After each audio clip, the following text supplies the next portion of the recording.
Hi friends, ఈ వీడియోలో మీకు టెర్రస్ ఫార్మింగ్లో భాగంగా యాలకులు ఎలా పెంచుకోవచ్చో చూపిస్తాను. యాలకుల్ని క్వీన్ ఆఫ్ స్పైసెస్ అని అంటారు, ఎందుకంటే దీనివల్ల అనేక హెల్త్ బెనిఫిట్స్ ఉన్నాయి. యాలకుల్లో యాంటీ ఆక్సిడెంట్స్, ఎసెన్షియల్ ఆయిల్స్ మరియు డైటరీ ఫైబర్స్ ఎక్కువగా ఉంటాయి. అందువల్ల డైజెషన్ ఇంప్రూవ్ అవుతుంది, బ్లోటింగ్, యాసిడిటీ తగ్గుతుంది. రెగ్యులర్గా యాలకులు తింటే మౌత్ ఫ్రెషనర్లా పనిచేస్తుంది. బ్యాడ్ బ్రీత్ని తగ్గించి ఓరల్ హెల్త్ ఇంప్రూవ్ చేస్తుంది. అలాగే యాంటీ ఇన్ఫ్లమేటరీ ప్రాపర్టీస్ వల్ల బాడీలో ఉన్న టాక్సిన్స్ని బయటికి తీసేయడానికి సహాయపడుతుంది.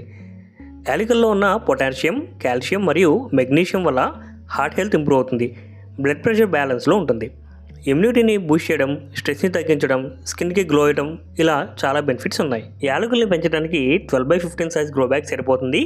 అండ్ రూట్ సిస్టంలో పెంచుతారు, బట్ సీడ్స్తో కూడా గ్రో చేయొచ్చు, కాకపోతే ఎక్కువ టైం పడుతుంది. నా ప్రిఫరెన్స్ ఎప్పుడు సీడ్స్ నుంచి గ్రో చేయడమే. సో నేను ఇంట్లో ఉన్న యాలకుల సీడ్స్ తీసుకొని ఒక 24 గంటలు నానబెట్టి యూజ్ చేస్తున్నా.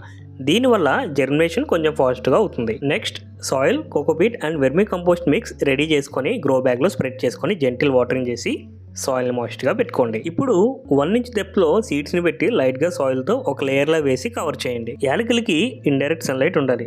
And morning or evening consistent watering చేస్తే చాలు, ఓవర్ వాటరింగ్ మాత్రం చేయకండి. 30 రోజుల్లో సీడ్స్ జర్మినేట్ అవుతాయి. 1 to 2 yearsలో హార్వెస్ట్కి రెడీ అవుతుంది.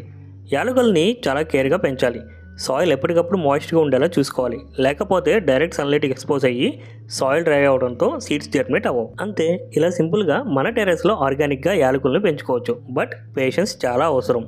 మీరు కూడా ఒకసారి మీ ఇంట్లో ట్రై చేయండి.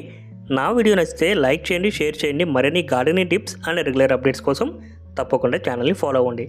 అలాగే మీరు పెంచిన ప్లాంట్ ఎలా వచ్చిందో తప్పకుండా ఫేస్బుక్ పేజ్లో అప్లోడ్ చేసి ట్యాగ్ చేయడం మాత్రం మర్చిపోకండి.